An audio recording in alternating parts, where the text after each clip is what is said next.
आप देख रहे हैं पब्लिक समाचार, पब्लिक के हक में। 19 दिसंबर 2025 को नदीमुद्दीन अलीउद्दीन शेख उर्फ नदीम फिटर ने KR पाटिल साहब की कोर्ट में क्रिमिनल बेल एप्लीकेशन नंबर 1227/2025 दाखिल किया था।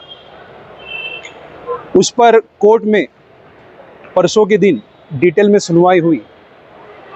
उस वक्त कोर्ट में नदीम फिटर के वकील ने एक एप्लीकेशन दाखिल किया था कि इलेक्शन का नॉमिनेशन फॉर्म भरने तक इसको इंटरिम प्रोटेक्शन दिया जाए। जबकि पहला इंटरिम प्रोटेक्शन जब उन्होंने मांगा था उस टाइम पर कोर्ट ने हमारी बाजू मानते हुए उनका इंटरिम प्रोटेक्शन रिजेक्ट करते हुए नोटिस इशू की थी। बावजूद इसके कि in the interest of justice court ने उनको 2 से 3 दिन की मोहलत दी थी कि आप अपना नॉमिनेशन फॉर्म भर सकते हो।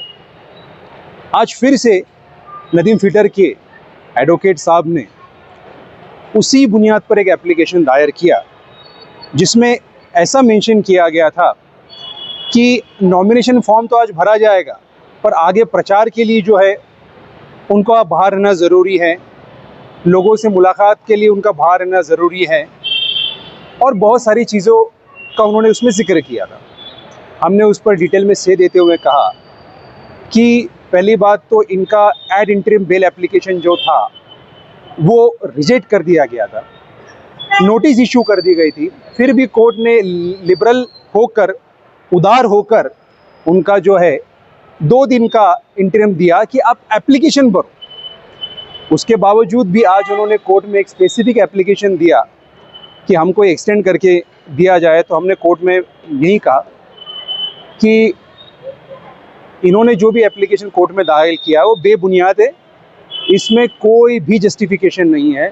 इसकी वजह ये कि सबसे पहली बात वो कोई नॉमिनेशन नहीं भर रहे थे। उनकी वाइफ जो प्रपोज्ड उम्मीदवार थी, कैंडिडेट थी, उन्होंने भी अब तक MIM पार्टी से जो है नॉमिनेशन किया है, ये भी ऐसी मालूमात हमको मिली नहीं है।